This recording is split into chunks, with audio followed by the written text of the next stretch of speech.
Welcome to High5. This time with Almero Stein, CTO of Integralis.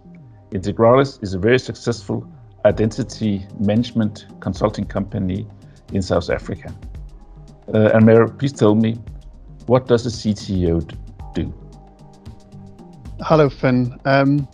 So as CTO of Integralis, I look after with some other key role players in the company after the technology strategy of what we do for our customers when it comes to identity and access governance, as well as engaging with customers and trying to find innovative solutions to some of the problems we have with identity, security, and governance in the industry.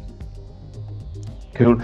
Now, I've been wondering, we talk about identities, but where does the real hot, warm people belong in identity and governance? Typically, when people talk about identity and access management or identity and access governance, they do refer subconsciously, I think, to warm body people. But we try to expand people's horizon beyond that, because typically in an organization, you have warm bodies, meaning employees and contractors and payroll contractors or interns. But you also have many other accounts that's got access to systems inside the company, such as service accounts and admin accounts and very kind of automation accounts, and all these contexts fall within the scope of identity when we look at who's got access to what, for what reason, and how do we govern those accounts. So we typically try to refer more to the context of people rather than identities. Rather than the people themselves, but rather identity contexts. Okay. Now, within the scope of identity, do we here have the responsibility to make sure that it's only the right person who has access to his identity? We link them together today by passwords typically, but what is the risk and how do we control that risk that it's a wrong person who's got the password or other credentials that will link him to the identity? I think you touch on a fundamental challenge that many companies struggle with. And that is that inside this broad scope of people that's inside the IT landscape, there's not typically one really good source that tells you who these people are and why they're in the company and what they're actually doing there. Usually HR is given some of this authority just because they're one of the sources that do have good governance about people, typically when it comes to onboarding and paying them. So in the context of knowing who should be there and who are we paying salaries, that's usually a good place to look.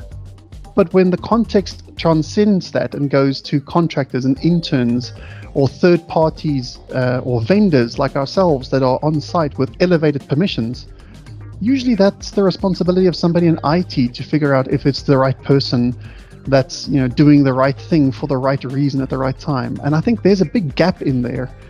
And many of these identity platforms comes in to fill this kind of void by trying to automate processes like attestation to recertify that people are who they say they are.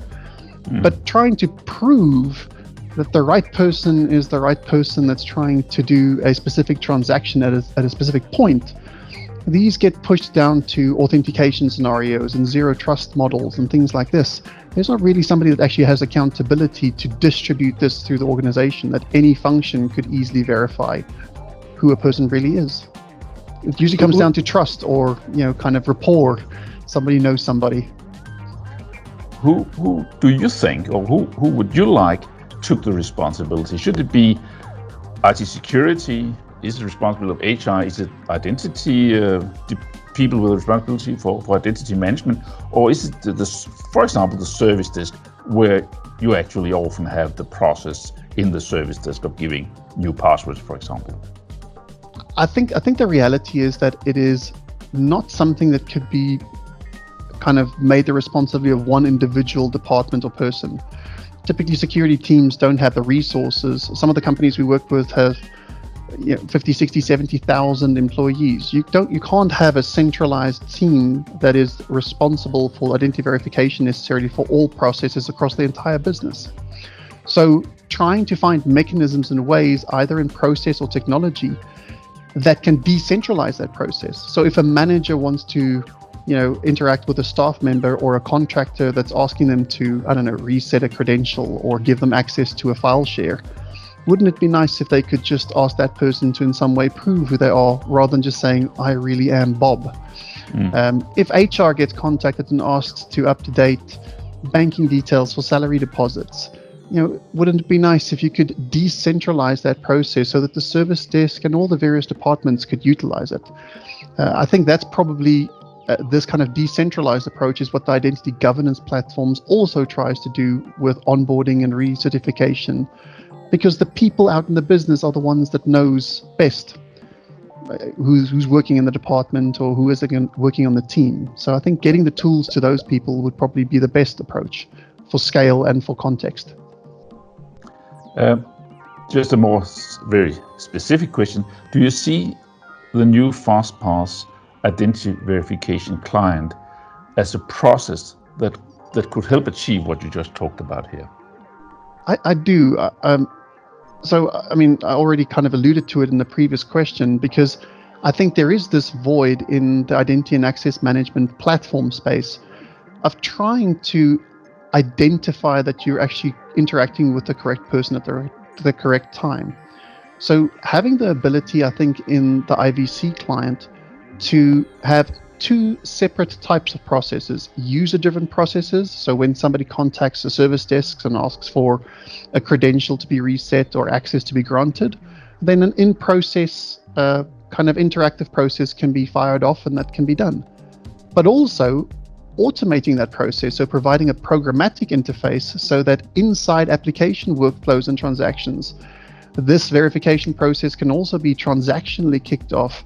Somebody verifies or tests who they are through a token or some kind of credential that they have, and then the process continues. I think the approach of having both an in-process as well as a in human-to-human and human-to-system process way of doing that is really appealing. I think I see many use cases in our customer base that could probably use that.